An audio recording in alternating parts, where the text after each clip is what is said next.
Hey everyone, আজকের ক্লাসটা কিন্তু মিস করলে আপনি স্পোকেন ইংলিশ কখনো শিখতে পারবেন না।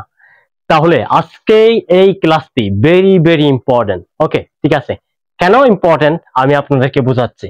তো প্রথমে দেখতে পাচ্ছেন wanna and want to and would like to। আজকে এদের ব্যবহার আমরা শিখে নেব। কখনো কখনো অনেকজনকে কিন্তু আপনি দেখেছেন কেউ ব্যবহার করতেছে wanna, কেউ ব্যবহার করে কি want to, and কেউ ব্যবহার করছে would like to। এখন আপনি কোনটা ব্যবহার করবেন, কোন সিচুয়েশনে আপনি কোনটা ব্যবহার করবেন? আসলে কি সবগুলো সঠিক নাকি কোনটাই ভুল আছে? আমাদের অনেক কিন্তু প্রশ্ন যাবে। ওকে, বাই দ্য ওয়ে আজকের এই ক্লারিফিকেশনটা আমি আপনাদেরকে দিয়ে দিব, ঠিক আছে? তাহলে ভিডিওটা আপনারা অ্যাটেনটিভলি দেখে নেবেন। Okay, let's go with the first sentence. তাহলে প্রথম সেন্টেন্সটা দিয়ে আমি শুরু করি। এখানে দেখা যাচ্ছে কি আই ওয়ানা গো দেয়ার। কোনো কিছু করতে চাই এমন বোঝালে আমরা কিন্তু ওয়ানা ব্যবহার করি। ওয়ানা মিন্স আসলে আমরা সংক্ষেপে ওয়ান টু কে কি বলি? আমরা ওয়ানা বলি।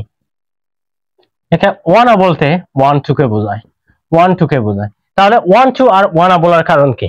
আসলে সংক্ষেপে আমরা বলি ওয়ানা, ওয়ান টু কে সংক্ষেপে আমরা বলি ওয়ানা। তাহলে বিষয়টি হচ্ছে এই দুটি সেন্টেন্স অলমোস্ট সেম, এন্ড এটিও কিন্তু সেম, কিন্তু সিচুয়েশন ভিন্ন, ঠিক আছে? ওকে, বাই দ্য ওয়ে তাহলে এর বাংলা অর্থ কি? অর্থাৎ আমি সেখানে যেতে চাই, আমি সেখানে যেতে চাই। ওকে, বাই দ্য ওয়ে তাইলে আমি সেখানে যেতে চাই, অর্থাৎ আই অর্থ হচ্ছে আমি, আর এটা হচ্ছে গো মানে হচ্ছে যাওয়া, আর দেয়ার হচ্ছে সেখানে।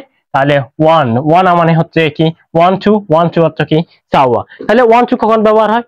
যখন আপনি কোনো কিছু করতে চান। তারপর আমরা কি ঘুমাতে চাই, আমরা কাজ করতে চাই, আমরা মোবাইলে গেম খেলতে চাই, আমরা ইংরেজি শিখতে চাই, তো অনেক কিছু অনেক কাজ আমরা করতে চাই। কিন্তু তো এরকম যদি বোঝায় তাহলে আপনারা ব্যবহার করবেন ওয়ানা মিন্স কি ওয়ান টু। কিন্তু এটি আপনারা ইনফর্মাল সিচুয়েশনে আপনারা ব্যবহার করবেন, আর ফর্মাল সিচুয়েশনে ব্যবহার করার জন্য আপনাদের কাছে অসাম স্ট্রাকচার আছে। ওকে, তাইলে এটি হচ্ছে উড লাইক টু আপনারা ব্যবহার করতে পারবেন would like to.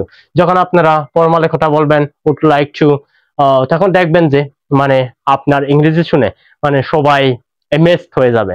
So right, তো আমরা আশা করছি বুঝতে পেরেছি কিছু। আমি আরো এক্সাম্পল কয়েকটি দিতে চাই, তো আপনারা দেখে নেবেন। ওকে, বাই দ্য ওয়ে তো আমরা যেটি বলি না কেন, আমরা এই ভার্বটা কিন্তু চেঞ্জ করে আমরা অনেক কিছু করতে পারি। যেমন আমরা যদি কোনো কিছু করতে চাই আমরা তখন বোঝাতে পারি ডু। আমরা যখন খেলতে চাই আমরা বোঝাতে পারি প্লে, অর্থাৎ গো এর জায়গায়। আমরা যখন ঘুমাতে চাই তখন আমরা স্লিপ আমরা ব্যবহার করতে পারি। আর হ্যাঁ, যখন আমরা কথা বলতে চাই তখন আমরা টক অর স্পিক আমরা কিন্তু এখানে বোঝাতে পারি। অলরাইট, তো আশা করি আপনারা বুঝতে পেরেছেন।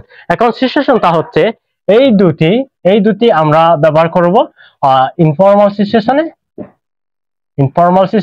আর এটি ব্যবহার করব আমরা ফর্মাল সিচুয়েশনে, ঠিক আছে? তাইলে একটা হচ্ছে ইনফর্মাল আর আরেকটা হচ্ছে কি এখানে ফর্মাল। তাহলে এই দুইটা আমরা ব্যবহার করতেছি আমরা ইনফর্মালে, আর এই একটা আমরা ব্যবহার করছি ফর্মালে।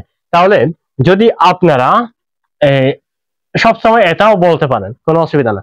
তবে আপনার যে কলিগস আছে, আপনার যে ফ্রেন্ডস আছে, তো আপনার যে ছোট জুনিয়র্স যারা আছে, তো তাদের সাথেও আপনি ওয়ানা বা ওয়ান টু আপনারা ব্যবহার করতে পারেন যদি আপনারা ফ্রেন্ডলি হয়ে থাকেন। ওকে, বাই দ্য ওয়ে তো আজকে ক্লাসটি আশা করি আপনাদের কাছে অনেকটা ভালো লেগেছে। তো যদি ভালো লেগে থাকে তাহলে অবশ্যই রেনেসাঁস একাডেমি পেজকে অবশ্যই সাপোর্ট করবেন, ফলো করবেন। তো ভিডিওটি অবশ্যই শেয়ার করে দিবেন, লাইক কমেন্টও আপনারা করবেন। আর হ্যাঁ, যদি আপনাদের কোনো প্রশ্ন থাকে আজকের এই টপিকের উপর তাহলে অবশ্যই আপনারা কমেন্ট বক্সে লিখে জানাবেন, আর আমি সেগুলোর আনসার দিয়ে দেব।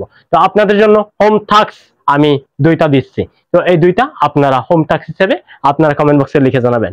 ওকে, দিস ইজ ইউর টাস্ক। এই হচ্ছে আপনাদের দুইটা টাস্ক। নাম্বার 1, আমি 1 কাপ চা খেতে চাই। ওকে, এন্ড নাম্বার 2, আমি আজকে রাঙ্গামাটি যেতে চাই। ওকে, বাই দ্য ওয়ে তো আপনারা এগুলো কমেন্ট করে জানাবেন। তো আজকে এই পর্যন্ত, no more today, bye by.